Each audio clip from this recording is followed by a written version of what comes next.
हमने कई बार इंसानों को तो देखा है प्रॉपर्टीज के लिए झगड़ते हुए, लेकिन जो आपने अभी देखा ये संघर्ष है इंसान और उन बेजुबान जानवरों के बीच, जो चीख चीख कर कह रहे हैं कि ये हमारा घर है, इसे मत काटो, हम कहाँ जाएंगे। हम इंसानों को ये समझना होगा कि ये दुनिया सिर्फ इंसानों की नहीं है, ये इंसान के साथ साथ पशु पक्षियों का भी घर है। जो इंसान इनकी चीखें नहीं सुन सकता, इनके आंसू नहीं देख सकता, वो इंसान इंसान नहीं है। मैं बात कर रही हूँ तेलंगाना में जो जंगल काटे जा रहे हैं, कांचा बावली जंगल, जो हम सबके लिए एक बहुत बड़ी प्रॉब्लम है। हम इंसान इतने खतरनाक हो चुके हैं कि हम हमारा ड्रीम प्रोजेक्ट कंप्लीट करने के लिए उन बेजुबान जानवरों के घर छीन रहे हैं। पूरे 400 एकड़ की जमीन बहुत बड़ी होती है दोस्तों। तेलंगाना सरकार इस जंगल की 400 एकड़ जमीन को आईटी पार्क बनाने के लिए नीलाम करने का फैसला ले चुकी है। रात के 3:30 बजे जंगल में बुलडोजर चलवाए गए, जिससे सारे पशु प्राणी चीखने लगे, चिल्लाने लगे और अपनी जान बचाकर भागने लगे। इस जंगल के पास हैदराबाद केंद्रीय विश्वविद्यालय है और इस विद्यालय के स्टूडेंट्स, टीचर्स और एलुमनी ने सरकार के अगेंस्ट जबरदस्त प्रोटेस्ट किया। जंगल्स और एनिमल्स के बचाव के लिए इन्होंने प्रोटेस्ट किया। फाइनली 3 अप्रैल को सुप्रीम कोर्ट ने ऑर्डर दिया और पेड़ों की कटाई पर रोक लगा दी। सरकार ने सिर्फ 400 एकड़ वाली बड़ी जमीन देखी अपना ड्रीम प्रोजेक्ट बनाने के लिए, लेकिन इस 400 एकड़ की जमीन पर रह रहे पशु पक्षी पेड़ तेलंगाना के लिए कितने इम्पोर्टेंट हैं ये सरकार भूल गई। आपको बता दूं कि काचा गाची बावली जंगल सिर्फ पेड़ों का समूह नहीं है। यहाँ 3000 से ज्यादा पिकॉक्स है, 1500 से ज्यादा डियर्स है, Indian rock python, snakes, monitor lizards, Indian star tortoise जैसे रेयर स्पीशीज मौजूद है। तेलंगाना का राष्ट्रीय पक्षी इंडियन रोलर नील गाय भी यहाँ दिखता है। हैदराबाद ट्री ट्रंक स्पाइडर जैसी रेयर स्पीशीज जो सिर्फ और सिर्फ यहाँ पाई जाती है। यहाँ 700 से ज़्यादा फ्लावरिंग प्लांट्स स्पीशीज है और 400 से ज़्यादा एनिमल स्पीशीज, 300 से ज़्यादा बर्ड स्पीशीज पाई जाती है। कई सदियों पुराने यहाँ पेड़ लगे हुए हैं, कई सारी चट्टानें हैं, 2.5 billion years old famous mushroom rocks है, बहुत सुंदर सुंदर झीलें हैं। ऐसे जियोलॉजिकल फीचर्स जो सिर्फ इस जंगल में पाए जाते हैं और इसीलिए ये जंगल हैदराबाद के लिए एक इररिप्लेसेबल नेचुरल एसेट बन जाता है।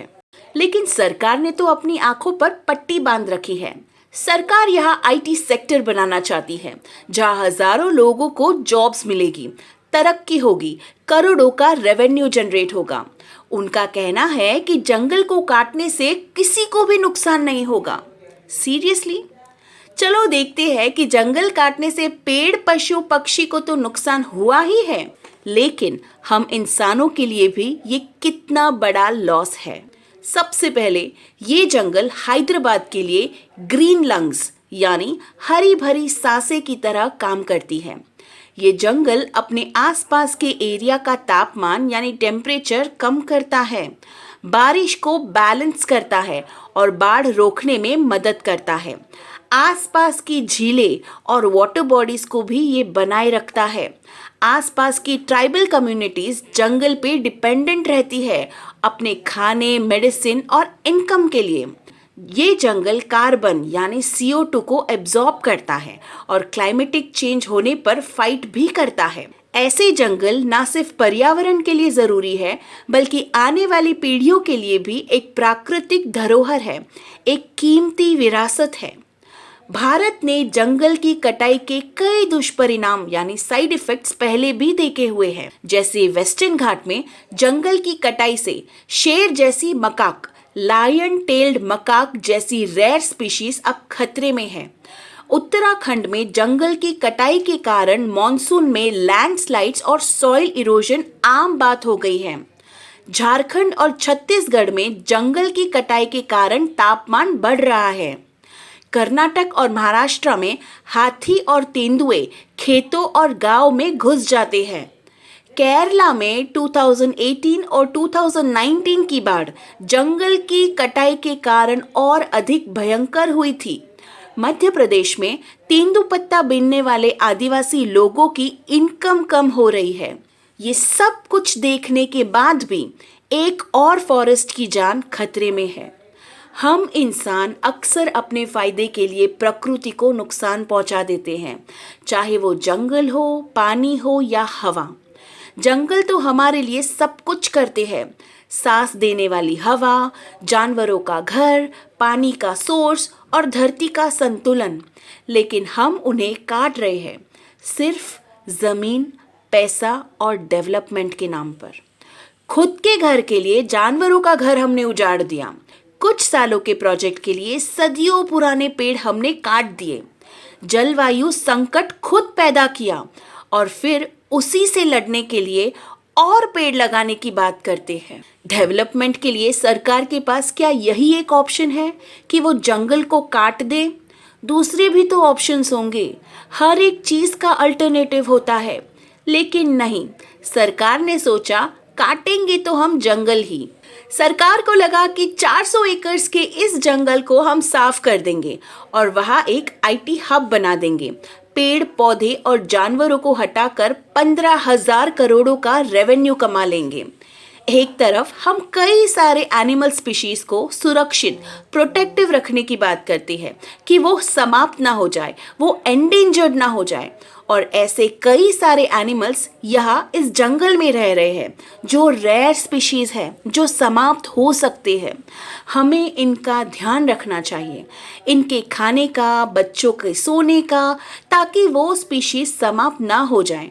और तेलंगाना सरकार रात के 3:30 बजे उनकी नींदें उड़ा रही है। उनके घर उनसे छीने जा रहे हैं। जंगल काटने का ऑर्डर दिया जा रहा है। रात के 3:30 बजे जंगल के प्राणी सड़क पर जाके यहाँ वहाँ भाग रहे हैं कि अब हम जाए तो कहाँ जाए। सरकार को इतनी भी क्या जल्दी थी कि रात के 3:30 बजे जंगल में बुलडोजर चलवा दिए, ताकि लोगों के सुबह उठने से पहले ही सारा जंगल रातों रात साफ हो जाए और कोई इस मामले में दखल ना दे। लेकिन उन्होंने स्टूडेंट्स और टीचर्स के प्रोटेस्ट को बिल्कुल भी एक्सपेक्ट नहीं किया होगा। सल्यूट है उन सबको, स्टूडेंट्स को, टीचर्स को, एलुमनी को, जो इस ग्रीन लैंड के लिए लड़े, लाठी चार्ज सहा, अरेस्ट भी हुए, लेकिन पीछे नहीं हटे। और फाइनली सुप्रीम कोर्ट ने ये सब देखते हुए कहा कि बहुत हुआ, जंगल को काटना बंद करो। सुप्रीम कोर्ट ने इस पर कड़ी एक्शंस लिए हैं और जंगल का एक भी पेड़ कटा ना जाए, ये ऑर्डर भी जारी किया है।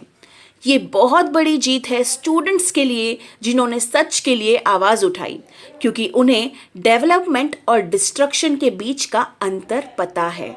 टेक्नोलॉजी और डेवलपमेंट का क्या फ़ायदा है अगर हमें यही नहीं पता कि ज़िंदगी को जीना कैसे है।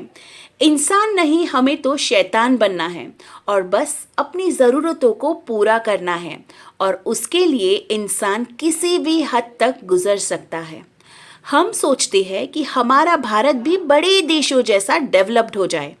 जब हम फॉरेन कंट्रीज़ में जाते हैं, ऊंची ऊंची इमारतें, इंफ्रास्ट्रक्चर देखते हैं, तो हमें भी लगता है कि हमारे भारत में भी ऐसी ऊंची बिल्डिंग्स होनी चाहिए। लेकिन हम वहाँ की अच्छी सड़कें, ग्रीनरी, नेशनल पार्क्स, जू, ये कभी नहीं देखते। और ये कभी नहीं सोचते कि ऐसा पोल्यूशन फ्री एनवायरनमेंट हमारे भारत में भी होना चाहिए। हमारे भारत में हर साल हीट वेव आती है, फ्लड्स आते हैं। क्यों कोई इसके बारे में नहीं सोचता?